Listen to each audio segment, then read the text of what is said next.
예수님을 만난 이후로는 유대인들이 있는 곳에는 유대인들처럼, 이방인이 있는 곳에는 이방인처럼 그들의 문화와 그들의 풍습을 가지고 하나님의 말씀을 전파했습니다. 이 말씀은 전도의 방법을 가리키는 것이기도 하지만 예수님의 마음을 담고 살았다는 것입니다.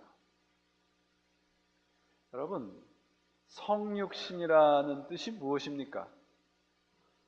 인카네이션이라는 뜻이 뭐예요?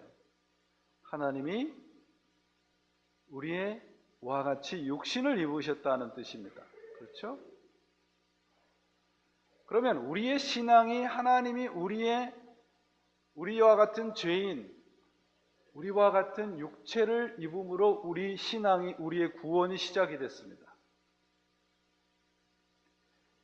거룩한 존재가 죄인의 모습으로 나타난 것이 성육신입니다. 이게 우리 신앙의 가장 기본적인 진리입니다. 오늘 본문 말씀에 뭐라고 되어 있느냐 하면 내가 너희와 같이 되었으니 너희도 나와 같이 되라, 이 말씀입니다. 우리 신자들이 전도를 할 때, 그리스도의 진리를 다른 사람들에게 전파할 때, 세상 사람들과 더불어 살아갈 때 해야 하는 중요한 원칙을 가르쳐주고 있습니다. 그것이 뭐냐? 성육신입니다. 하나님이 우리와 같이 되었으니 우리도 어떻게 되어야 되는 겁니까? 하나님과 닮아가야 되는 거예요. 내가 너희와 같이 되었으니 이러한 헌신이 없이는 진정한 사랑이 불가능해집니다. 내가 너희와 같이 된 것 가치가 먼저예요. 상대방을 자꾸 나처럼 되라고 얘기하기 이전에 내가 상대방에 먼저 맞춰줘야 됩니다. 그게 사랑입니다. 요한복음 3장 16절 다 외우시잖아요. 하나님이 세상을 이처럼 사랑하사 독생자를 주셨으니, 그것으로부터 시작을 하는 겁니다. 성육신이 있을 때만 곧 내가 너희와 같이 되었으니 너희도 나같이 되라라고 말을 할 수 있는 겁니다. 갈라디아서 교인들의 모습을 오늘 이제 본문에서 변화된 모습들을 아주 분명하게 가르쳐주고 있는데요. 처음 갈라디아 교회가 개척이 되고 사도 바울이 복음을 전했을 때 갈라디아 교인들의 모습이 사도 바울과의 관계가 어떤 관계였느냐면 정말 지독히도 사랑했던 관계였습니다. 13절 말씀을 보면은 바울이 이제 육체에 가시가 있다 되어 있잖아요. 그러니까 바울이 지금 병이 있었습니다. 그것도 아주 고질병이 있었어요. 그것이 심한 안질이다, 곱추다, 여러 가지 추정하는 기사들이 있는데, 어쨌거나 바울이 성한 사람은 아니었습니다.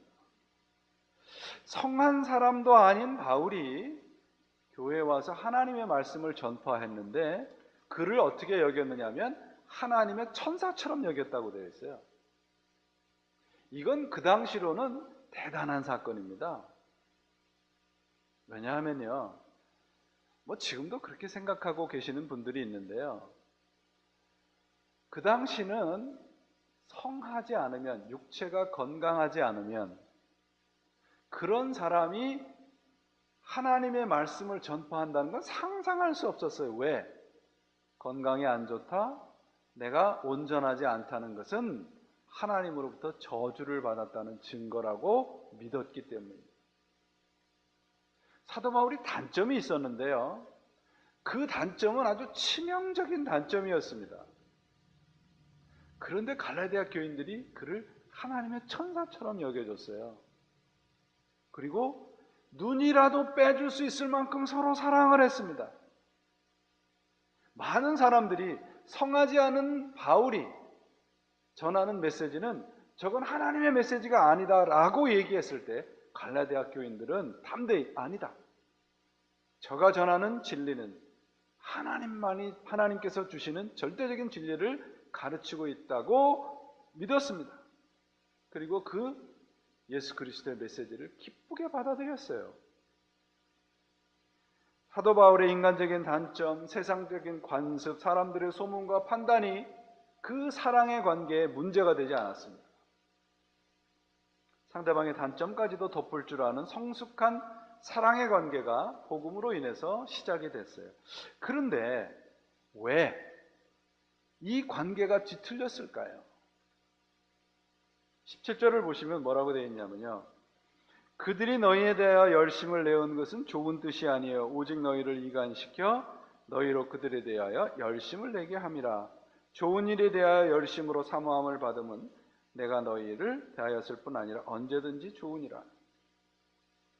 이 무슨 말씀인가 하면 사랑의 관계가 옳고 그름의 싸움으로 변질이 됐다는 겁니다. 그 옳고 그름의 싸움이 어떤 거냐면 쉽게 말하면 그겁니다. 우리 교회에 어떤 한 그룹이 들어왔어요. 근데 이분들은 새벽 기도를 굉장히 열심히 하는 분들이에요. 그래서 6시에 새벽 기도를 시작을 하는데 그분들은 5시 반에 와서 기도를 해요. 얼마나 좋겠습니까? 그런데 이분들이 교회에 와서 새벽 기도를 끝나고 가면서 출석 체크를 하시는 거예요. 아, 장로님도 안 나오시고 요 권사님도 안 나오시고 출석 체크를 해서 전화를 하는 겁니다. 아유, 왜 새벽 기도 안 나오셨어요? 그러니까 안 나오신 분들은 얼마나 죄송스럽겠어요. 전화를 받은 분들도 다 이제 한꺼번에 이제 다 하나 둘씩 교회에 나오기 시작을 하셨습니다. 새벽 기도가 꽉 차기 시작을 했어요. 그러니까 새벽 기도 안 나오는 사람들은 어떻게 된 겁니까? 간첩이 된 거예요. 새벽 기도 하는 건 좋은 겁니다. 열심히 정말 우리가 정말 하는 분 열심을 내야 돼요. 그런데 내가 하는데 왜 상대방은 안 하느냐? 그것이 나는 옳은데 왜 너는 틀렸느냐? 이런 싸움으로 가게 되면 사랑이 자체가 없어지는 거예요. 나는 새벽 기도했어. 나는 주일 예배 참석했어. 이것이 자랑이 되면 안 됩니다. 여러분들이 새벽에 나와서 기도하는 모습과 주일날 나와서 예배하는 모습을 보고 나도 주일날 나와서 예배 드리고 싶어져야 돼요. 상대방이. 저분이 믿는 하나님이 어떤 분이시길래 저런 분이 저렇게 변화되는가. 이렇게 돼야 되는 겁니다. 근데 갈라디아 교인들은 그렇지 않았어요. 내가 옳다고 나의 옳음이 증명될 수 있는 유일한 길은 뭐냐면 사랑뿐이에요. 십자가가 그 현장이지 않습니까? 하나님이 뭐가 아쉬워서 당신의 아들을 우리들에게 주셔서 십자가에서 그렇게 처참하게 죽이셨겠어요? 사랑했기 때문이에요. 이렇게 사랑하라예요. 그게 올바른 열심입니다. 갈라디아 교회나 에베소 교회가 실패한 게 바로 이 대목입니다. 상대방에 대한 배려나 관심이나 사랑과 헌신, 이런 것이 없어요. 여러분, 사랑하고 헌신하는데 무슨 지적인 논리가 필요해요? 선한 사마리아인의 비유를 보세요. 어떤 한 사람이 강도를 만나서 죽을 지경이 됐습니다. 그런데 제사장이 지나가면서 그냥 지나가요? 레위 사람이 지나가면서 그냥 지나가요? 그들 나름대로의 논리가 있었을 거 아니에요? 제사장은 내가 빨리 오늘 11시까지 가서 예배를 드려야 되니까 빨리 가야 돼. 레위 사람은 저렇게 피가 묻은 그 불결한 걸 내가 만지면 내가 제사장 가문으로서 나의 이 모든 것이 불결하게 여겨질 수 있을 거야.